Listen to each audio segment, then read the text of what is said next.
Hello' friends, আজি এই ভিডিঅ'টো বহুত ইম্পৰ্টেণ্ট হ'ব। প্ৰথমৰ পৰা শেষলৈকে ভিডিঅ'টো স্কিপ নকৰাকৈ চাই থাকিব, তেতিয়াই ভালদৰে বুজি পাব। বহুত সৰু ভিডিঅ' হ'ব, তো চাই থাকক। আজি আমি আলোচনা কৰিম মিউচুৱেল ফাণ্ডৰ ধন কিয় সুৰক্ষিত। তো চলক ভিডিঅ'টো আৰম্ভ কৰোঁ আহক। আমি সকলোৱে যিমানখিনি ধন ইনভেষ্টমেণ্ট কৰোঁ, সকলোখিনি ধন ট্ৰাষ্টে কালেক্ট কৰে। What is trust? ট্ৰাষ্ট কি হয়? যদি আপোনালোকে জানিব বিচাৰিছে, কমেণ্ট কৰিব, আমি নেক্সট ভিডিঅ'ত আলোচনা কৰিম। যিটো ফাণ্ড ট্ৰাষ্টে ইনভেষ্টৰসকলৰ পৰা সংগ্ৰহ কৰিছে, এই ফাণ্ডটো ট্ৰাষ্টে নিজে মেনেজ নকৰে। এজন বেলেগ ব্যক্তিৰ দ্বাৰা এই ফাণ্ডটো মেনেজমেণ্ট কৰা হয়। সেই ব্যক্তিজনৰ নাম হ'ল AMC, এছেটছ মেনেজমেণ্ট কোম্পানী, আৰু এই ব্যক্তিজনে ইনভেষ্টৰসকলৰ ধনবিলাক মেনেজমেণ্ট কৰে। আমি সকলোৱে মিউচুৱেল ফাণ্ডত কেনেকৈ ইনভেষ্টমেণ্ট কৰিব পাৰোঁ? AMCৰ জৰিয়তে।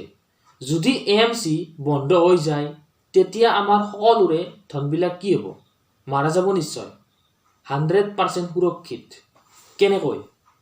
কাৰণ আমাৰ সকলোৰে ধনবিলাক ট্ৰাষ্টে কালেক্ট কৰে, AMCৰ লগত নাথাকে। ট্ৰাষ্টৰ মুখ্য উদ্দেশ্য হ'ল ইনভেষ্টৰসকলক প্ৰটেক্ট কৰা, যাতে আপোনালোকৰ ধন সুৰক্ষিত হৈ থাকে। এছেট মেনেজমেণ্ট কোম্পানীক ইনভেষ্টৰসকলৰ ধনবিলাক মেনেজমেণ্ট কৰাৰ হৈ এটা ফিজ দিয়া হয়।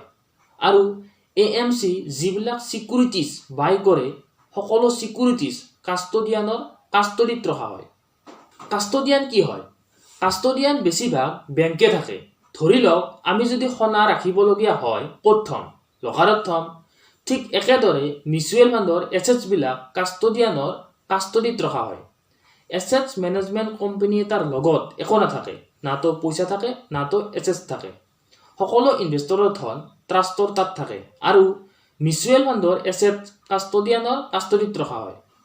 কেৱল এছেট মেনেজমেণ্ট কোম্পানীৰ কাম হৈছে এক্সপাৰ্টিজ টিমক এপইণ্ট কৰা, যাতে ভালতকৈ ভাল ৰিটাৰ্ণ দিব পাৰে, আৰু নতুন নতুন আইডিয়া ক্ৰিয়েট কৰে, আৰু নতুন নতুন স্কিম লঞ্চ কৰে।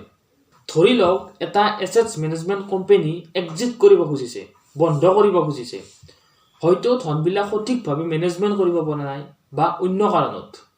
তেতিয়াহ'লে নিজৰ বিজনেছটো বেলেগ এটা এছেটছ মেনেজমেণ্ট কোম্পানীৰ তাত বিক্ৰী কৰি দিয়ে যাব লাগিব।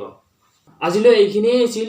যদি ভিডিঅ'টো ৰিলেটেড কিবা বুজি পোৱা নাই, কমেণ্ট কৰিব আৰু ভিডিঅ'টো লাইক কৰক। আপোনালোকৰ লাইকটোৰ কাৰণে আমি মটিভেট হওঁ নতুন নতুন কণ্টেণ্ট ক্ৰিয়েট কৰিবলৈ। Happy learning, happy investing.